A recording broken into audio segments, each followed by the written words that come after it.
Il-medja internazzjonali tinsab iddominata bil-Pandora Papers wara ħidma ta' madwar 600 ġurnalist minn 117 il-pajjiż differenti. Fil-Pandora Papers hemm taħt il-lenti ma' 6,400,000 dokument, 3 miljun ritratt, aktar minn miljun email u kważi nofs miljun database.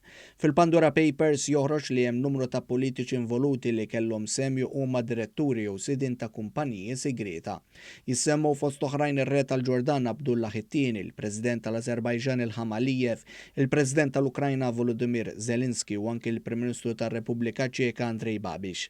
Dan tal-aħħar li fit-tmiem il-ġimgħa li ġej se jaffaċċja elezzjoni ġenerali uża kumpaniji segreta barra pajjiżu biex bihom xtara proprjetà lussuża ta' 13 miljun sterlina fin-nofsinhar ta' Franza.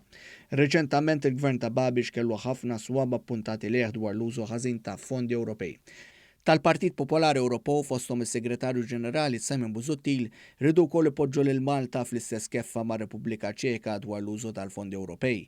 Anki jekk skont rapport tal-Kummissjoni Ewropea Malta magħrufa li tinvesti l-fondi b'rata aħjar mill-medja tal-Unjoni Ewropea kollha. Fil-Pandora Papers issemgħu wkoll nies qrib il-President Russu Vladimir Putin u anki Nikos Anastasiades, il-President ta' Ċipru. Dan tal-aħħar kien waqqaf kumpanija legali li bija ħeba assi ta' nis-sinjuri Russi f'kumpaniji fosthom fil-British Virgin Islands.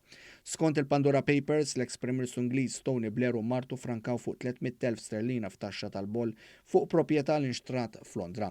Din il-proprjetà kienet tiswa kważi 6 miljun u nofs sterlina u qabel is-sidin kienu ta' kumpanija offshore bi Blair u martu xtraw din il-kumpanija. Mill-Pandora Papers li inkludu kumpaniji segreta fil-Panama, f'Singapore, f'Belize u fl-Iżvizzera fost oħrajn, tissemma wkoll il-familja tal-President Kenyan Uhuru Kenyatta. Skont dak żvelat Kenyatta li ddomina l-politika fil-Kenja u 6 membri oħra tal-familja tiegħu kellhom ma' 13 il-kumpanija segreta b'kumpanija minnhom jingħad li tiswa ma' $30 miljun.